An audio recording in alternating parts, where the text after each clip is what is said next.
Здравейте, скъпи приятели! С вас е Ваня Йорданова.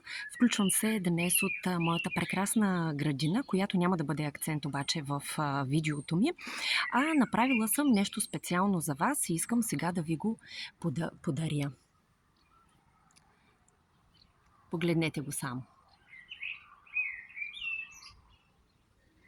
Чуйте природата.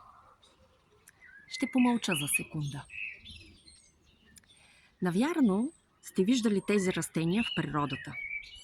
Посеви с пшеница и измежду тях ралица и мак.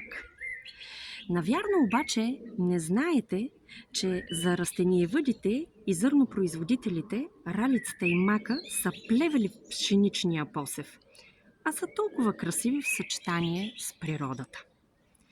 Същото и при нас хората. Ние сме прекрасни природни създания. Уникално съчетание на дух, тяло, цвят, мирис, на качества.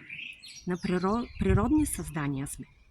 Само, че някой е решил, че тези наши природни дадености са нежелани, като ралицата и мака в пшеничения посев. И ние, водени от заблудата, че това е нещо нежелано, започваме с всички сили да се борим срещу него.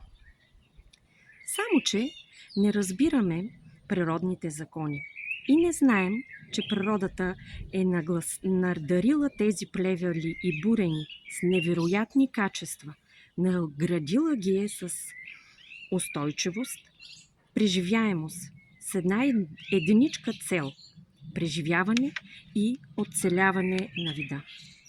По същия начин, скъпи приятели, е и при нас хората. Ние сме уникално красива комбинация. Хармонични сме.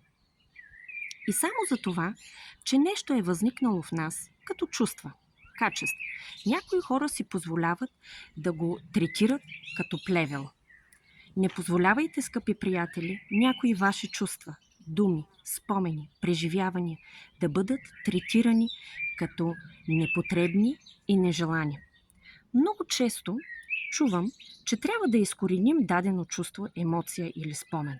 Но, скъпи хора, да изкореним дадено чувство или спомен не означава да го премахнем или в буквалния смисъл да го изкореним, а означава да го приемем, да го разберем, да го опознаем, да разберем, че то съществува в нас и ние може да съжителстваме в абсолютна хармония с него. И колкото и плевели да има в посева, то знайте, че някой ви втълпява, че не са ви нужни.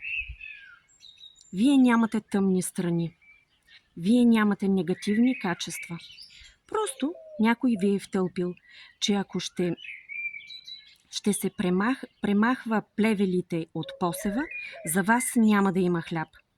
Разберете, че вие гледате на себе си през очите на някой друг. Вие сте едно съвършенство на природата с всичките си плевели и бурени във вас. Скъпи приятели, това видео не е насочено към онези многоуважавани от мене български родни зърнопроизводители, които аз много уважавам. Благодаря ви.